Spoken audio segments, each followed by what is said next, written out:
Shawna, if I want to lose 1 pound, 5 pounds, 10 pounds, maybe even 100 pounds, where do I start?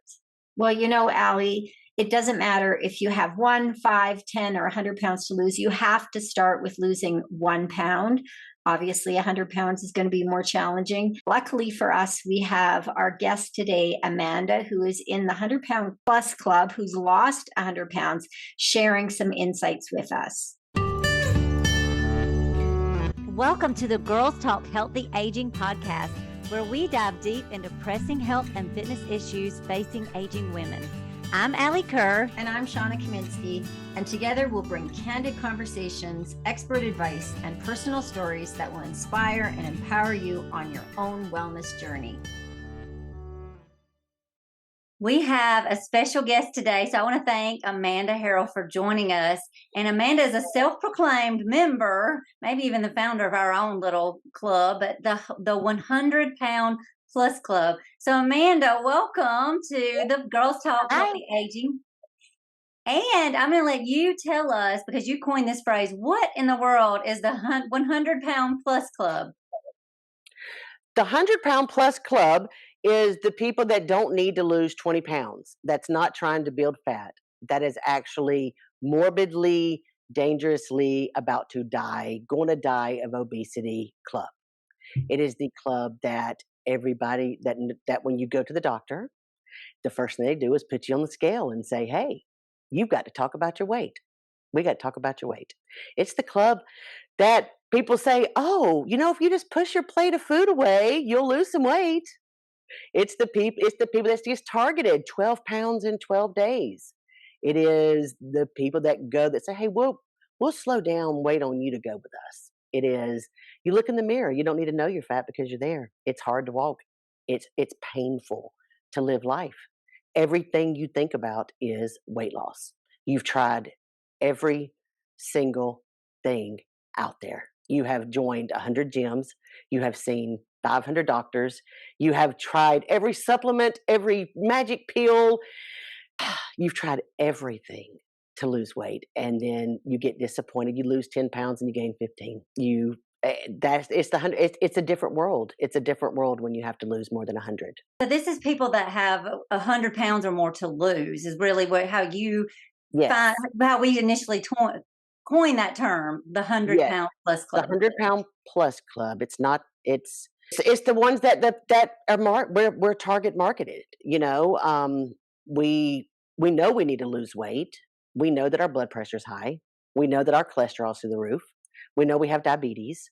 We know that we have all of this stuff, and they give you a meal plan. Eat the grilled chicken and the broccoli. If we ate that way, we wouldn't be the size we are. They're the ones that you go to you go to other places and they put you on a treadmill. And they say, if you walk, well, you know what? If it wasn't painful to walk, I'd walk more. I can't jump from 0 to 5 miles on a treadmill. That is one thing that's definitely different about folks that, there's definitely people, hey, I got to lose 5 pounds. I want to lose 20 pounds. Hey, I even want to lose 50 pounds. But when you start getting into I need to lose triple digits, that is in a different place, body-wise, activity-wise. Tell us about let's rewind back to before I met you and talk to us about the body you were living in, the health status you had then. What was going on with your body and with your health before you and I met? Okay, now I hope it's okay if I get a little bit teary-eyed. I have always been overweight. I was an active overweight person. Traveled the world. When I flew, I carried my own seatbelt extender so that I wouldn't have to ask for one. I did life and raised kids and just ignored that my blood pressure was what I think 185 over 130, that my cholesterol was over 300. And so a couple things happened. I had a breast, I had a lump. They had to do the dissect. What is it? I'd check it, the lump on my breast. And I had sleep apnea. I had high blood pressure. I had all of this stuff. And for them to put me to sleep, I had just to get a small procedure done. I had a couple incidents on the table. Then I had a sleep apnea and I had a blood pressure incident on the table, just getting a simple biopsy. And during that biopsy, I had an issue. I had a sleep apnea issue And my blood pressure, before they would even take me back, they had to give me a lot of medication to get my blood pressure down to even do it. About a week or two before that, my doctor, I love her, love her, love her. She's worked very hand in hand with me, with you. Um, Said she's going to start checking my feet. I was on very high. I was on insulin, and my blood sugar, my A1C, was out of control. And then I took that trip to Disney World with my grandkids. We had grandkids. I couldn't get up and down on the floor with my grandkids, and I knew that I was on the verge of having a stroke or a heart attack. There's this one story that a lot of people don't know, that I said it one night, and I was sitting in my chair, I was covered in sweat, had my neighbor come over and check my blood pressure because I knew something was wrong. And I sat in the chair and just said, I can't let nobody know because this is embarrassing, because people are saying, "Why you're gonna do that if you're fat?" I waited to die that night. And before my husband got home from work, I went in there and changed my gown and got dressed and went on about my day. I was that close. I was at work. I was having severe migraines. Like severe migraines. Went to Disney with my grandkids. My blood sugar was out of control, blood pressure out of control. I thought I was going to die. I really did. And when I say I thought I was going to die, it's not that I was going to be tired I thought I was going to die. And I was just praying to God, please do not let me have a heart attack at Disney with my grandkids. Don't let me die at Disney with my grandkids. I came back and called you. And said, I don't know what I need to do, but I'm about to die. And now you probably remember that. Like it's not that I need to lose weight. It's not that I'm sore. I'm about to die. So that's kind of this whole, that it was just about a 2-month period that I knew that I was about to die at 48. I was about to die at 48 years old. Mm. And tell us, what was your A1C when they checked it and it was at its highest? Do you remember? When they checked it with all my medicine, it was running 8.9 to 10 was my A1C On medicine, yeah. on medicine. Yeah. And at Disney, what made you so afraid? What were you experiencing while you were at Disney? Migraine, the high, when you have high blood pressure, you get those headaches, those high blood pressure headaches. The hard to breathe, the things going, literally, our hotel was 3 stories up, and I had to take one floor of, and they didn't have an elevator, and I had these boys that are very active, that was having the time of their life, and I was having to pause to go up the steps and to our hotel room after walking Disney all day. But the headache, if I look back on pictures, and that's some of the pictures I use, I do a lot of side by sides. That's one thing I've tried to tell my story as this has gone. I haven't been embarrassed by it. Is side by sides, and one thing that I see in the side by sides is the swollen face, the swollen eyes, the red, and it wasn't hot. It was February, so it was the redness of the face. And I recall this, Amanda, like not just at Disney, but you were having headaches like every day. That was like a daily thing, like severe headaches and like Severe. debilitating, like every day of your life. It was happening often. So Amanda, it sounds like you were at like a really low point. Kind of, you hit bottom. You reached out to Alli. What happened next? On the way home from Disney, I started Googling personal trainers. I knew that a gym was not going to do it. I knew that I knew that I needed somebody to help me one-on-one. And so I Googled and found, and I called her and made an appointment for that Tuesday. We got home from Disney on Sunday, and I came and met her on a Tuesday, and went into her office and just sat down and cried. She said, "What can I do?" And Alli, I don't know if you remember, I said, "I need to live. I'll do whatever you tell me to do. I will do whatever you tell me to do. I need to get healthy."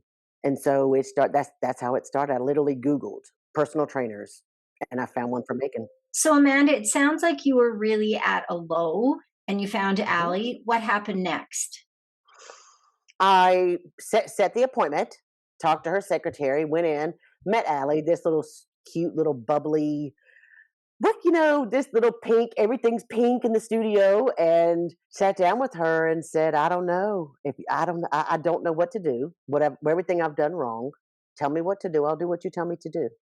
And she said, and there's a couple of questions, asked me what I wanted. And of course, I told her the first thing was lose weight. She said, okay, we know you need to lose weight. What else do you want? And so I said, I need to be able to play with my grandkids. Like, I need to be able to, I had two little boys then, and I need to be able to play with my grandkids. And she said, "We got this." I mean, she was so, and I was like, I told home, I said, "I don't know about this." She was so just bubbly and happy and like just confident that, hey, we got this. So I just said, you know what? I'm just going to do what you tell me to do. And so I showed up and did what she told me to do. So what did it look like in the beginning? Like Um, what did Allie have you do? I could only do the warm up exercises that everybody else did to do the sets. It literally was me walking in. I keep this outfit and I put just to remind myself when I'm thinking that things aren't going right. Had these flowered pants that was the 3X, 3 or 4X. Had this big old T-shirt, and I was so intimidated. And she did not make me get on a machine, and everybody was so nice. And it was being with a small group of people that there was somebody that anyway, it was, I couldn't do anything. I could only do the stretch out. She literally, I think one of the exercises that she had me do was sit on the floor and sit Indian style and move my knees back and forth, which it was hard. Like, I didn't know. It was stuff like that. It was sitting up against a wall. There was one thing I had to do was sit up against a wall and press my arms into the wall. That's what it started out as. Very Yeah, simple, very very simple, functional. very And simple, very functional. what did nutrition look like? That's a whole. I am another. I am a food addict. I wouldn't like when you go to a meeting, you sit up and say, "Hey, my name is Amanda Harrell, and I am a food addict."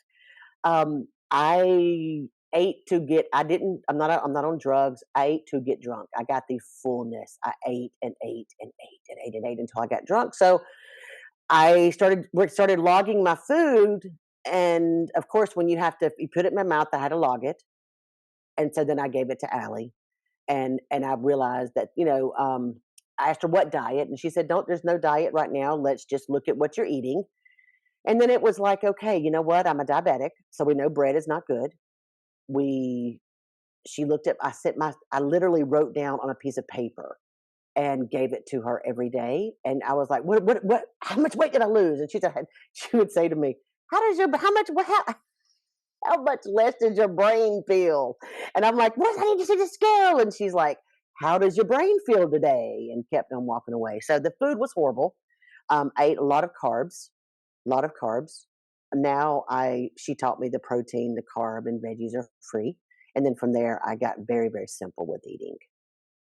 So it sounds like it started off very small. She didn't give you an impossible diet, a lot of these hoops to jump through. She started to help create awareness of what you Mhm. were eating and just kind of start, because everything starts from the top down. The brain. I was going to say, man, let's talk about that because you coined another term besides the 100 Pound Plus Club, and that is the fat brain. That So brain. talk to us about what does that mean? What is fat brain? Oh my goodness. Everything went to food. Every single thought is about food. Everything is about when you celebrated and you had a birthday party, where do you go? You go out to eat. When you have a Thanksgiving or a Christmas dinner, what do? Cook the biggest meals. It was, I can't, you tried this before, you can't do this now. It's not going to hurt you to have one hamburger. It's not going to hurt you.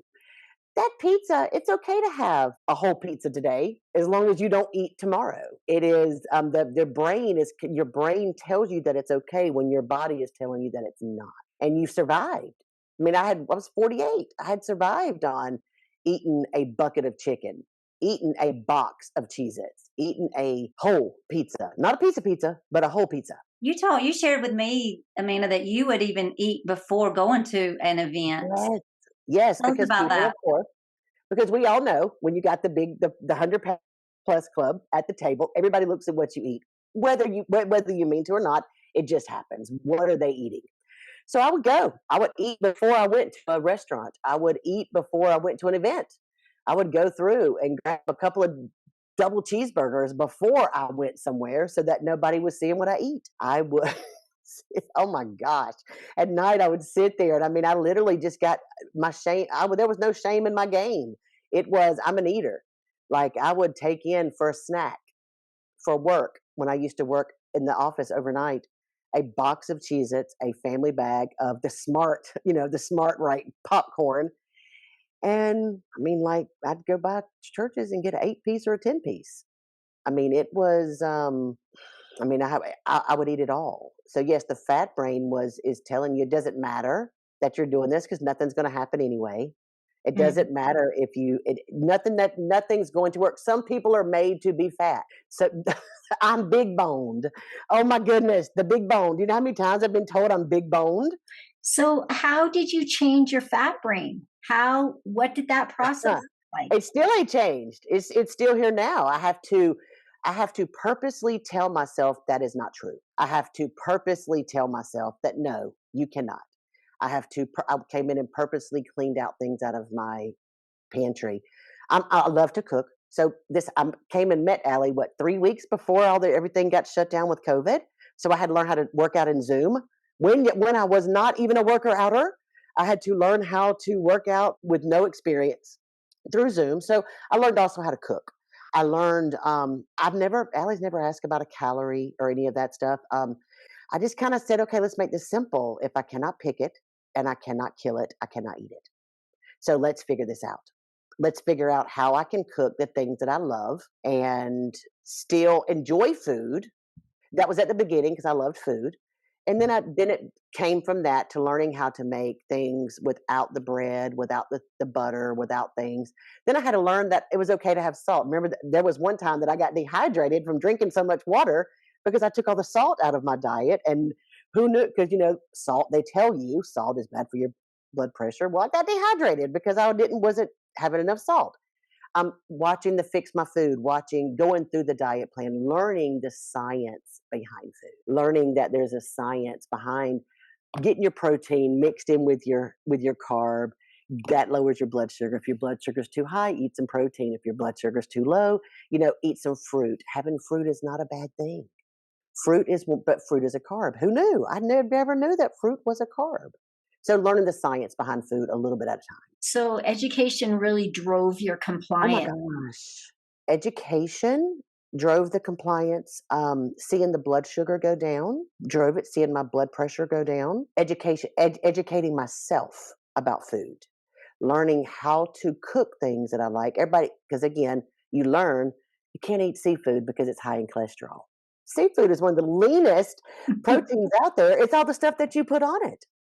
So, Mhm. hey, I can have shrimp. Learned how to use an air fryer. I use an air fryer is my friend.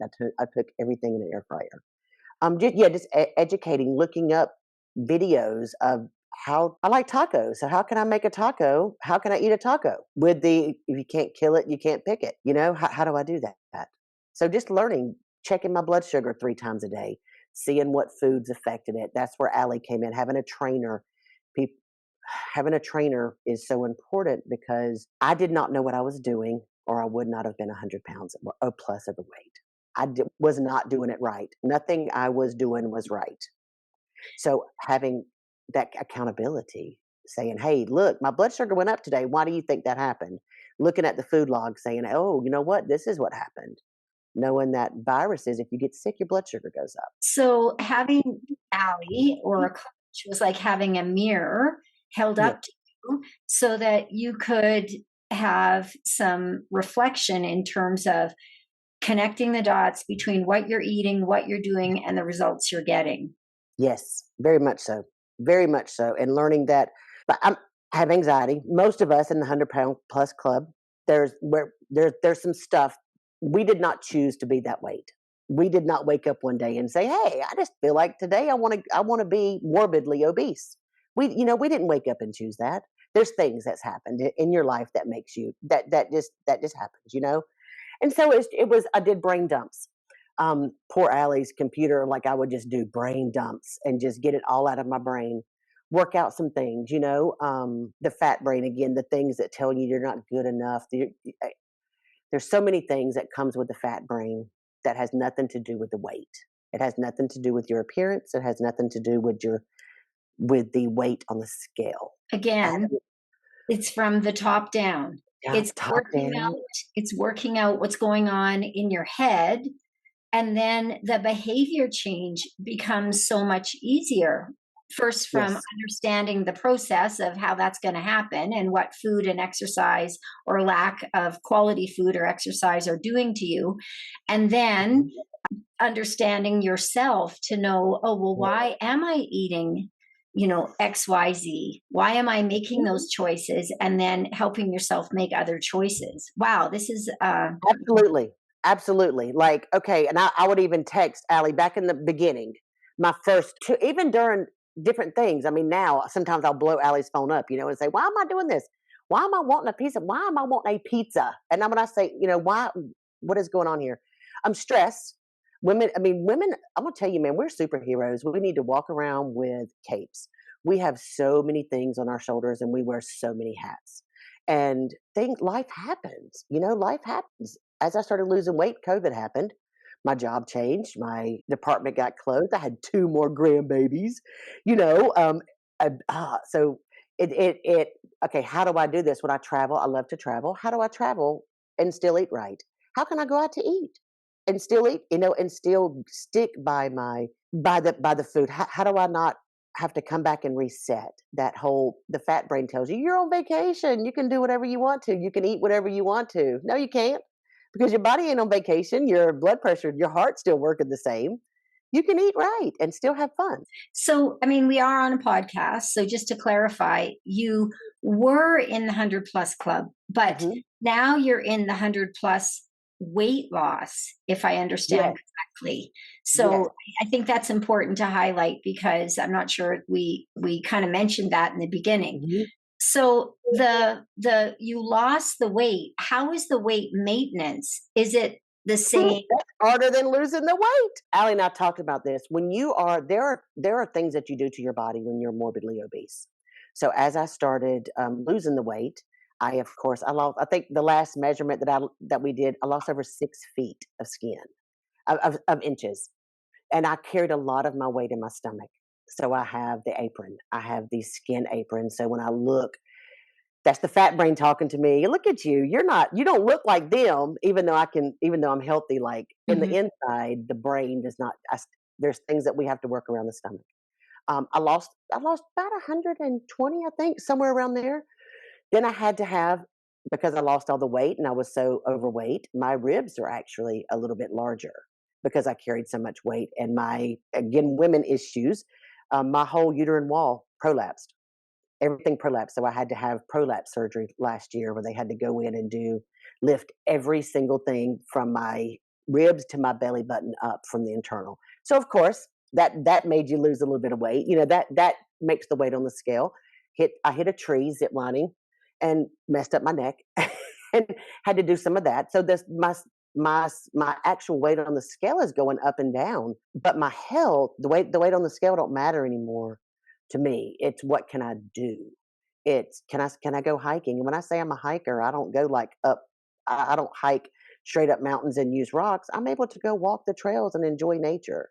I'm able to go out with my husband and take my grandsons to go see forts and take my daughters to go up Stone Mountain and see, yeah. So that is there's a lot to maintaining it, because when you lose it, it's like, oh, you can now have a, think people have told me you don't get a cheat day. That's my biggest thing. Do you get a cheat day? No, I don't get a cheat day. I'm a food addict. So no, I don't get a cheat day. Healing from the obesity is going to probably be a forever thing for me. Even though I am healthier, I'm a lot healthier now. There's a lot of damage I did. Last year I went and seen a lot of specialists, and I had my heart checked out, had my lungs checked out, had my bottoms, my stomach, my spines, my just everything, the headaches, all of that stuff. That stuff does damage. So there's always going to be a little bit of something, something there, because I have repercussions and I'm older. Do you have any tips that you would, there's lots of people in the 100 plus club Yes. that are out there listening to this. Yes. And what would you like to say to them? What's like, how did you do this? What is a big tip that you can Get a share? trainer. Yeah, get a coach, get a trainer. Talk to someone that's going to talk to you about exercise, food, brain. Learn the science of food. Learn how to get somebody to tell you that that it's going to be okay, and it's okay to start off with just lifting your arms over your head and kicking your leg back. Like standing on one leg, y'all, that's core. Being able to stand on one leg, holding your leg up and holding your arms out. Do you know how hard that is when you don't have any strength? Like doing small stuff, just doing some squats. Like it's very doable. It's 1 pound at a time. We did it 5 pounds at a time. And Alli, you probably remember this. We did it 5 pounds at a time. And it was 1 bag of sugar for every 5 pounds that I lost. It was a visual for me, even though I didn't see it on the body. It was just 5 pounds of sugar. I would just get 5 pounds of sugar and say, look, that's another one gone. That's another bag of sugar gone from my body. Thanks for listening. You'll find me, Alli, on Instagram at Alli Kerr Fitness. And you'll find me, Shawna, on Instagram at Shawna Kaminski. Feel free to pop us a DM with questions and or feedback. Until next time, be healthy and be happy.